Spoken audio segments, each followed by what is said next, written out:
साथियों नमस्कार, कैसे हैं आप सब लोग। आज एक इम्पॉर्टेंट टॉपिक पर जो है मैं चर्चा करने वाला हूं। जजमेंट है ऑनरेबल राजस्थान हाई कोर्ट का, जिसका पिटिशन नंबर है 8580/2022 482 CRPC के तहत ये पिटिशन दाखिल की गई थी, जिसका निस्तारण हुआ 30 अगस्त 2024 को।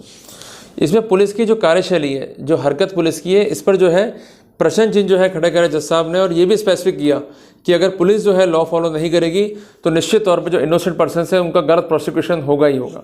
इस मामले के फैक्ट्स क्या है, लॉ पॉइंट्स क्या है, इस पर अपन चर्चा करते हुए चलेंगे, ताकि जब आप इस वीडियो का एंड में जाकर निष्कर्ष सुनेंगे तो आपको अपने आप जो है स्थितियाँ परिस्थितियाँ क्लियर हो जाएंगी। यहाँ पर जो कंसर्न विक्टिम है वो एक माइनर गर्ल है जिसकी उम्र है 17 ईयर्स, और जो अक्यूज्ड है वो भी एक माइनर गर्ल है, इसकी उम्र है 15 साल। माइनर गर्ल है 17 ईयर की, उसका ये आरोप था दूसरी माइनर गर्ल पे कि इसने मुझे जो है एक्सटॉर्शन किया, और इसमें उसका साथी भी जो है शामिल है। अल्टीमेटली पुलिस ने उसकी रिपोर्ट पर सेक्शन 386 IPC, सेक्शन 34 IPC में जो है मुकदमा कायम किया। सबसे हैरानी की बात यह है कि यहाँ पर जो धाराएं आरोपित की गई हैं उसमें मैक्सिमम पनिशमेंट जो है वो 10 ईयर का है। मामला जो है उदयपुर डिस्ट्रिक्ट का है। जो कंसेंट रेस्पोंडेंट नंबर 2 है, जो भी इसने FIR कटाई, उसको चैलेंज किया कंसर्न पिटिशनर ने हाई कोर्ट में जाके। उसका कहना यह कि इस केस में कंप्लेनेंट ने दुर्भावनापूर्व एक FIR जो है दर्ज कराई है, झूठी रिपोर्ट जो है पुलिस को दी है, और अल्टीमेटली मटेरियल फैक्ट को जो है कंसील कर लिया। मटेरियल फैक्ट्स क्या थे कि जो कंसर्न कंप्लेनेंट है ये पिटिशनर से मिली थी थ्रू इंस्टाग्राम। कुछ कॉस्मेटिक में जो है डील कर रही थी पिटिशनर, तो उसने वो इसको दिखाया प्रोडक्ट्स, और अल्टीमेटली उसने कहा कि भाई आप जो कंसर्ट मेरा घर है, ये इंस्टीट्यूशन है, वहाँ पर आइए और कॉस्मेटिक को जो है देखिए। क्लियर है, यहाँ तक स्टोरी दोनों ही कॉमन है।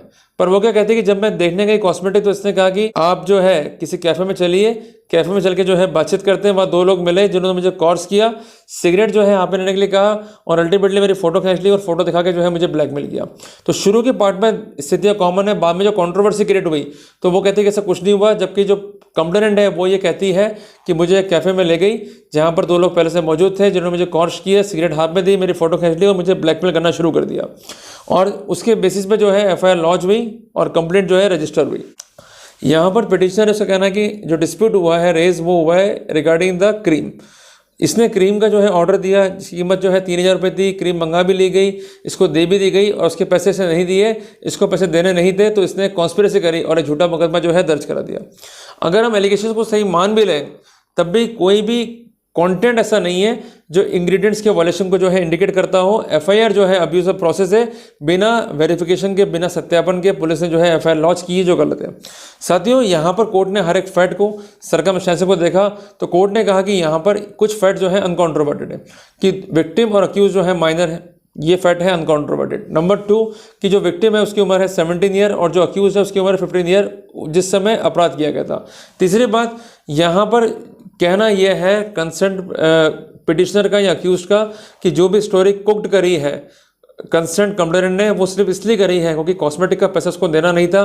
जबकि कंप्लेनेंट कहती है कि कॉस्मेटिक के बहाने उसको घर बुलाया गया या किसी इंस्टीट्यूट पे जो है बुलाया गया, उससे कहा गया कि भाई अपन चलते हैं कैफ़े के ऊपर। वहाँ 2 लोग मिले जिसने उसको डराया धमकाया, सिगरेट दी, और उसके बहाने उसकी फोटो खींच ली, और अल्टीमेटली उसको जो है ब्लैकमेल किया।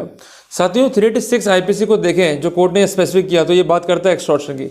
By putting any person under fear of death और ग्रीवियस हर्ट, पनिशमेंट जिस कारण यहाँ 10 ईयर है और फाइन है।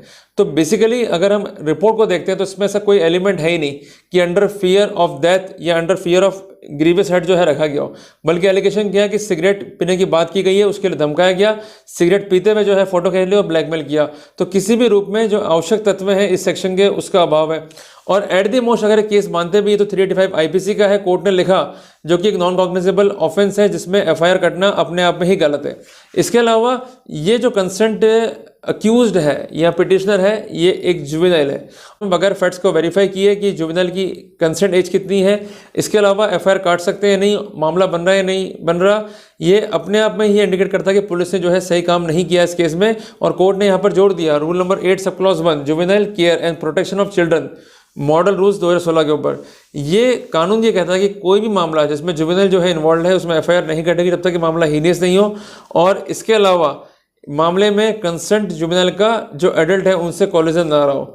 तो कुल मिलाकर कोर्ट ने यह फैक्ट्स सर्कमस्टेंसेस को देखा तो कोर्ट ने कहा पहली बात तो ये इंग्रेडिएंट नहीं है, दूसरी बात ये जुवेनाइल है, तीसरी बात इसमें एफआईआर कट सकती नहीं है, चौथी बात फैक्ट्स को वेरीफाई नहीं किया। तो पुलिस ने किया क्या, सिर्फ काम किया मैकेनिकली, एफआईआर को काट दिया और अल्टीमेटली जो रेपुटेशन थी, जो उसकी इमेज थी, उसको भी जो है एफर्ट करने का काम किया।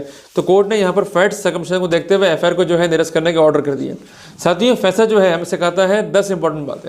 सबसे इंपॉर्टेंट बात कि अगर कंसेंट पिटिशन जो है माइनर है, ऑफेंस हीनियस नहीं है, इसके कोई तत्व नहीं है, इसके अलावा उसका कॉलिजन नहीं है एडल्ट से, तो वहाँ पर एफआईआर नहीं कर सकती। इसके लिए आपको नियम 8 juvenile care and protection of children model rules 16 पर जो है जोर देना होगा। इस बात का विशेष ध्यान रखिए।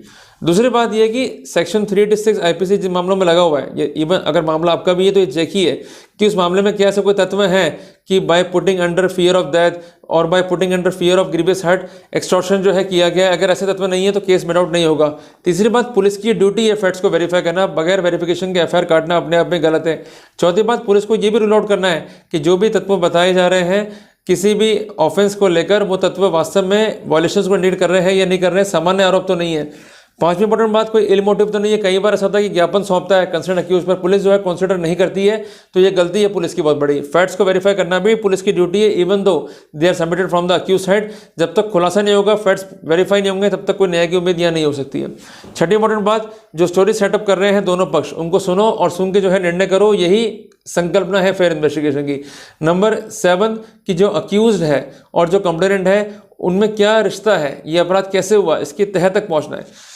आठवीं इंपॉर्टेंट बात कि जो एफआईआर काटी जा रही है उसको काटने से पहले हर एक फैक्ट को जो है संतुष्ट करना है कि किस तरह से ऑफेंस हुआ, इसकी एविडेंस से क्या और केस कैसे प्रूव होगा। जनरल मैनर में एफआईआर जो है नहीं काट सकते। नंबर 8, अगर इल मोटिव है और गलत एफआईआर काटी है, इस केस में सरकारी वकील ने से कहा था कि हम जो है इस केस में एफआईआर लगा रहे हैं, even though court could exercise the power of questioning.